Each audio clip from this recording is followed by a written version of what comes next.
اور مجلسیں کس کی بہتر ہیں؟ اور ہم نے ان سے پہلے بہت سی امتیں ہلاک کر دیں، وہ لوگ ان سے ٹھاٹ باٹ اور نمود و نمائش میں کہیں اچھے تھے۔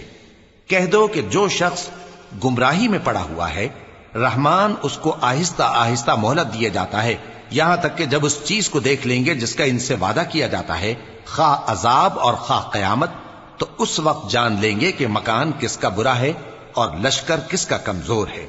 اور جو لوگ ہدایت یاب ہیں، اللہ ان کو زیادہ ہدایت دیتا ہے، اور نیکیاں جو باقی رہنے والی ہیں وہ تمہارے پروردگار کے ہاں صلے کے لحاظ سے خوب اور انجام کے اعتبار سے بہتر ہیں۔ بھلا تم نے اس شخص کو دیکھا جس نے ہماری آیتوں سے کفر کیا اور کہنے لگا کہ اگر میں ازسر نو زندہ ہوا بھی تو یہی مال اور اولاد مجھے وہاں ملے گا؟ کیا اس نے غیب کی خبر پالی ہے یا اللہ کے یہاں سے عہد لے لیا ہے؟ ہرگز نہیں، یہ جو کچھ کہتا ہے ہم اس کو لکھتے جاتے اور اس کے لیے آہستہ آہستہ عذاب بڑھاتے جاتے ہیں، اور جو چیزیں یہ بتاتا ہے ان کے ہم وارث ہوں گے، اور یہ اکیلا ہمارے سامنے آئے گا، اور ان لوگوں نے اللہ کے سوا اور معبود بنا لیے ہیں تاکہ وہ ان کے لیے موجب عزت ہوں۔ ہرگز نہیں، وہ معبود ان کی پرستش سے انکار کریں گے اور ان کے دشمن و مخالف ہوں گے۔ کیا تم نے نہیں دیکھا کہ ہم نے شیطانوں کو کافروں پر چھوڑ رکھا ہے کہ وہ ان کو خوب اکساتے رہتی ہیں؟ تو تم ان پر عذاب کے لیے جلدی نہ کرو کہ ہم تو ان کے لیے دن شمار کر رہے ہیں۔ جس روز ہم پرہیزگاروں کو رحمان کے سامنے بطور مہمان جمع کریں گے اور گناہگاروں کو دوزخ کی طرف پیاسے ہانک لے جائیں گے، تو لوگ کسی کی سفارش کا اختیار نہ رکھیں گے مگر جس نے رحمان سے اقرار لے لیا ہو۔ اور کہتے ہیں کہ رحمان بیٹا رکھتا ہے۔ ایسا کہنے والوں، یہ تو تم بری بات زبان پر لاتے ہو۔ قریب ہے کہ اس جھوٹ سے آسمان پھٹ پڑے اور زمین شق ہو جائے اور پہاڑ پارا پارا ہو کر گر پڑیں کہ انہوں نے رحمان کے لیے بیٹا تجویز کیا، اور رحمان کو شایع نہیں کہ کسی کو بیٹا بنائے۔ ہر شخص جو آسمانوں اور زمین میں ہے رحمان کے روبرو بطور بندہ ہی آئے گا۔ اس نے ان سب کو اپنے علم سے گھیر رکھا اور ایک ایک کو شمار کر رکھا ہے، اور یہ سب قیامت کے دن اس کے سامنے اکیلے اکیلے حاضر ہوں گے۔ اور جو لوگ ایمان لائے اور عمل نیک کیے، رحمان ان کی محبت مخلوقات کے دل میں پیدا کر دے گا۔ اے پیغمبر صلی اللہ علیہ وآلہ وسلم، ہم نے یہ قرآن تمہاری زبان میں آسان بنا کر نازل کیا ہے تاکہ تم اس سے پرہیزگاروں کو خوشخبری پہنچا دو اور جھگڑالوؤں کو ڈر سنا دو۔ اور ہم نے ان سے پہلے بہت سے گروہوں کو ہلاک کر دیا ہے۔ بھلا تم ان میں سے کسی کو دیکھتے ہو یا کہیں ان کی بھنک سنتے ہو؟